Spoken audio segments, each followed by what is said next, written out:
বাংলা বর্ষবিদায় ও বরণ ঘিরে পাহাড়ে চলছে নানা সামাজিক আয়োজন। প্রতি বছর এর অন্যতম আকর্ষণ থাকে পাজন রান্না। শতপদের উপকরণ দিয়ে তৈরি এই পাজন ঘিরে রয়েছে নানা মিথ।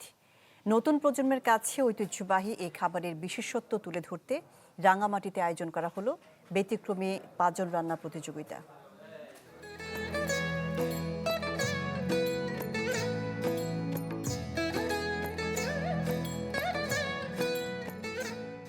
চৈত্রের পড়ন্ত বিকেলে পাহাড়ের বাতাসে রান্নার ঘ্রাণ।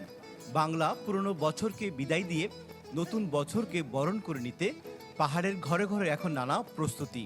সেই প্রস্তুতির এক অবিচ্ছেদ্য অংশ হলো হরেক পদের সবজির মিশেলে তৈরি বিশেষ তরকারি পাজন। চাকমাদের বিজু, মারমাদের সাংগ্রাই কিংবা ত্রিপুরাদের বৈশু উৎসবের নাম যাই হোক, পাজন ছাড়া যেন এই উৎসব অসম্পূর্ণ। ঐতিহ্যের এই স্বাদকে উদযাপন করতে রাঙামাটি ক্ষুদ্র নৃগোষ্ঠী সাংস্কৃতিক ইনস্টিটিউট প্রাঙ্গণে বসেছিল পাজন রান্না প্রতিযোগিতার আসর, যেখানে 10 জন প্রতিযোগী তাদের নিপুণ হাতে তুলে ধরেছেন পাহাড়ের এই প্রাচীন রন্ধনশৈলী। পাজন কেবল একটি খাবার নয়, পাহাড়ের মানুষের কাছে এটি এক মহা ঔষধ। জুম পাহাড়ের বুক থেকে সংগৃহীত 32 থেকে 100-র বেশি পদের সবজি দিয়ে তৈরি হয় এই বিশেষ তরকারি।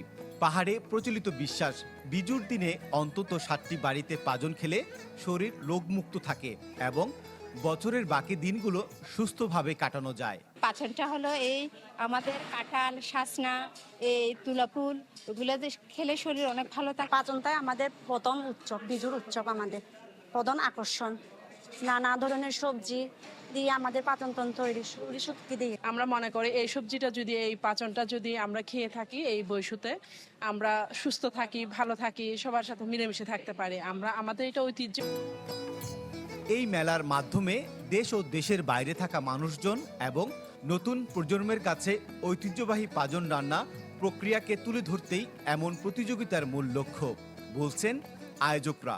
কেউ নিয়ে আসছে পিঠা ঐতিহ্যবাহী, কেউ নিয়ে আসছে হয়তো এই যে রান্নার প্রক্রিয়াগুলো, কেউ খেলাধুলাগুলো, মানে সব কিছু একটা ছাদের নিচে আমরা পাচ্ছি এই 5 দিনের মধ্যে।